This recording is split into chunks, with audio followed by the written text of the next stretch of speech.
بسم اللہ الرحمن الرحیم۔ غار حرا میں نبی صلی اللہ علیہ وسلم کو تاج نبوت پہنایا گیا۔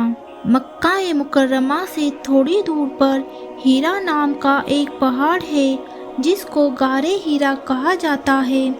آپ ستو اور پانی لے کر وہاں چلے جاتے اور کئی دن تک ریاضت و عبادات میں ڈوبے رہتے۔ اس وقت آپ کی عمر 40 سال تھی۔ ایک دن اچانک غار حرا جگمگا اٹھا اور اس کے چپے چپے پر نور پھیل گیا، کیونکہ وہاں حضرت جبرائیل تشریف لے آئے اور آپ سے کہا اقرا، یعنی پڑھو۔ آپ نے جواب دیا میں پڑھنا نہیں جانتا۔ پھر فرشتے نے آپ کو پکڑا اور سینے سے لگا کر زور سے دبایا، اس کی وجہ سے آپ کو مشقت ہوئی اور کہا پڑھو۔ آپ نے وہی جواب دیا۔ فرشتے نے تیسری بار آپ کو پکڑا اور سورہ اقرا پڑھائی۔ یہ پیر کا دن تھا۔ ماہ رمضان کی 21ویں شب ختم ہو گئی تھی۔ 10 اگست 610 تھا اور آپ کی عمر 40 سال تھی۔ اب آپ نبی بن گئے تھے۔ ہمارے نبی صلی اللہ علیہ وسلم غار حرا سے لوٹے اور اپنی بیوی حضرت ختیجہ کے ساتھ ایک عیسائی عالم جس کا نام ورقہ بن نوفل تھا اس کے پاس گئے۔ جب اس عیسائی عالم نے ہمارے نبی صلی اللہ علیہ وسلم کی زبان سے تمام تفصیل سنی تو فوراً سمجھ گیا اور کہا آخری نبی آنے کی جو خوشخبری بائبل میں دی گئی تھی وہ وقت آ گیا ہے۔ اس عالم نے آپ کا اکرام کیا اور کہا بشارت خداوندی آج پوری ہو گئی۔ تم خدا کے رسول اور نبی بنائے گئے ہو، مگر یاد رکھو زندگی کی سخت گھڑی آنے والی ہے۔ ایک وقت آئے گا جب تمہاری قوم تمہیں اپنے وطن سے نکال دے گی اور طرح طرح کی تکلیف دے کر زینا بوال کر دیں گی۔ اے عبداللہ کے بیٹے، کاش میں اس وقت زندہ ہوتا اور تمہاری مدد کرتا۔ جب حضرت صلی اللہ علیہ وسلم کو نبی بنایا گیا، آپ مکہ کے صفا پہاڑ پر چڑھے جو کعبے کے بالکل قریب تھا۔ پھر آپ نے لوگوں کو پکارا اور جب سب جمع ہو گئے تو آپ نے فرمایا اگر میں یہ کہوں کہ اس پہاڑ کے پیچھے ایک فوج ہے جو ابھی تم پر حملہ کرنے والی ہے تو تم سچ جانو گے یا جھوٹ؟ سب نے کہا سچ جانیں گے، کیونکہ آپ کو ہمیشہ سچ ہی بولتے دیکھا ہے۔ جب سب خاموش ہو گئے تب آپ نے فرمایا دیکھو میں بتاتا ہوں کہ موت کا لشکر تمہارے پیچھے ہے۔ میں تم کو خدا کے غضب سے ڈراتا ہوں۔ میں سچ کہتا ہوں اللہ ایک ہے اور میں اس کا نبی ہوں۔ اللہ کے برابر کوئی نہیں۔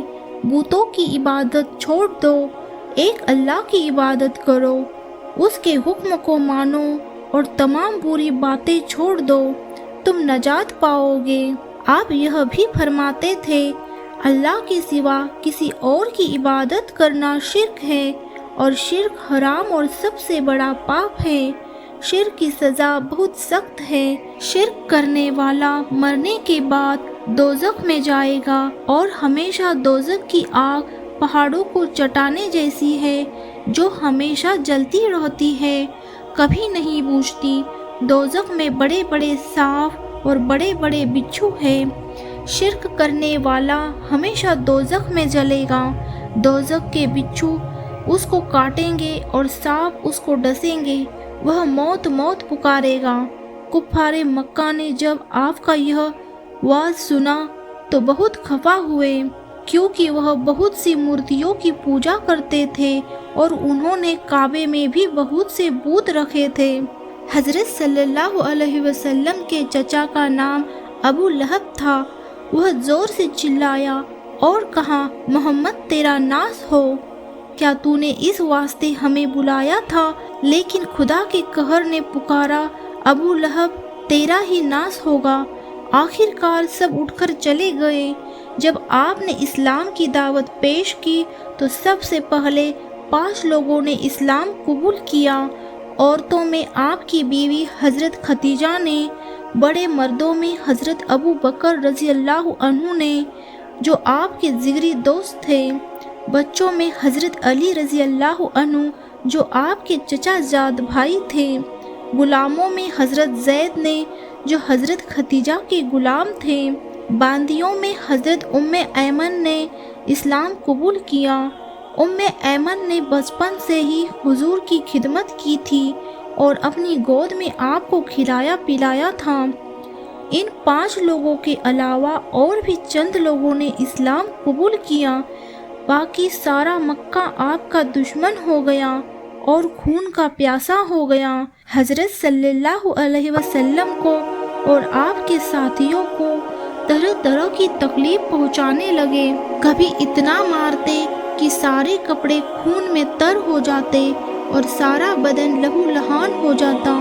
جب اللہ کا سب سے پاک اور پیارا بندہ اپنے اللہ کے سامنے سجدہ کرتا تو کبھی گردن میں کپڑا ڈال کر کھینچ تو کبھی سر پر اونٹ کی اوجڑی رکھ دیتے جس میں غلاظت ہوتی۔